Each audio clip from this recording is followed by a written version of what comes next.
Hey, Teresa Hardister here. This is our second installment of How to Write. Talked to you I think it was last week, with your first installment, and we talked about, let me recap, about making lists. And anybody can write, it just takes time, patience, and effort.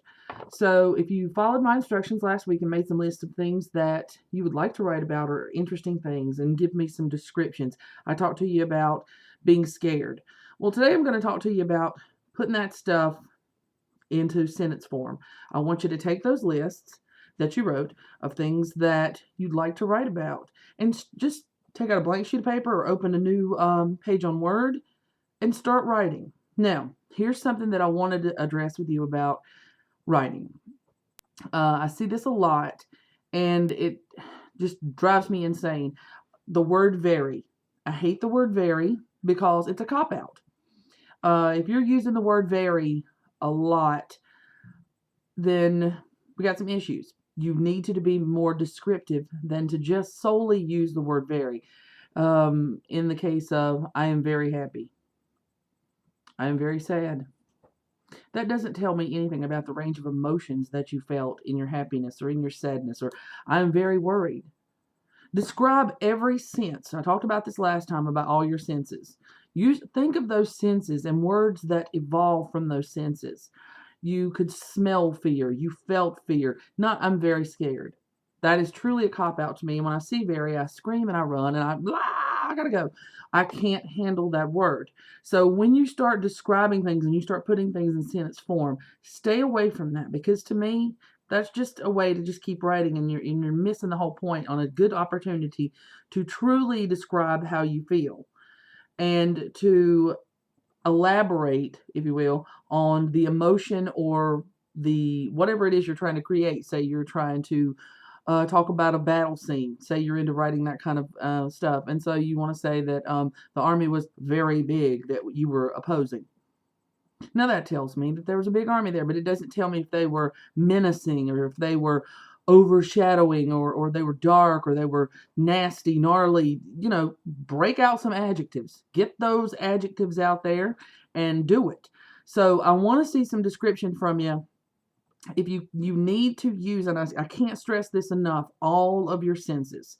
People ask me how I describe things, and that's one of the compliments that I do get, and I'm not tooting my own horn here, but is my descriptions. Because it took me a while. A friend of mine kicked me in the behind one time. I had written a piece, and he said, I don't feel anything there. And I became very conscious of it, and I got really, really into it. And I just closed my eyes and I felt that emotion and the feeling, and it came to me.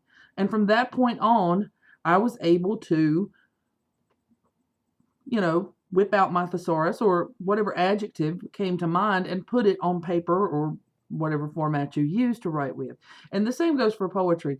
Any piece that you're writing and you just use the word very, don't do that. Use descriptive words, words that, even if they're challenging to you and you don't even know what they mean, challenge yourself to using words that you've never used before. Look up their meaning, practice them in sentences, practice it in conversation, whatever. Write it down, write them, make a list. I've got a list of words that I like to use, and I keep it handy.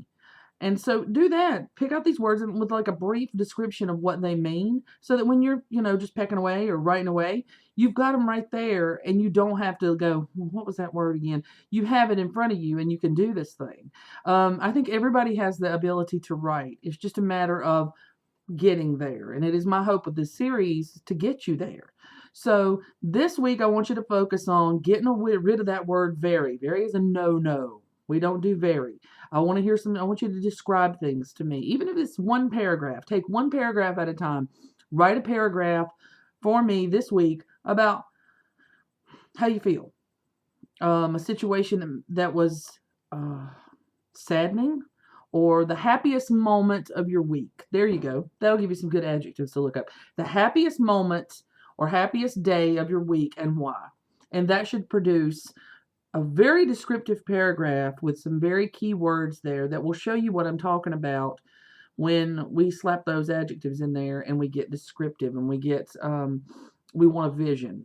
And you want people to feel. You want people, when they read your work or you read your work, to evoke that feeling that you were feeling at the time, and you want to bring that forward so that people can have that and they feel it, and it will produce a smile or tears or whatever emotion it is that you're trying to capture, or whatever scene. I know when I was reading, I won't even name the book because I don't want to get in trouble with copyrights, but this writer had written a fight scene, and it was so realistic because of the way she wrote it and the adjectives she used and the emotion she showed. I was crying because I felt, all of the things that she pulled me in with, because she knew spot on how to do this. So it doesn't take, years of practice.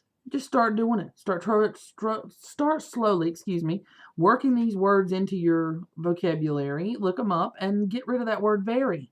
Stop it. No more very. No. Okay? This is author Teresa Hardister coming at you with a how to write next week. I don't know what we'll cover. Just stay tuned and find out. I may have a surprise for you next week. And I'll see you soon. Bye.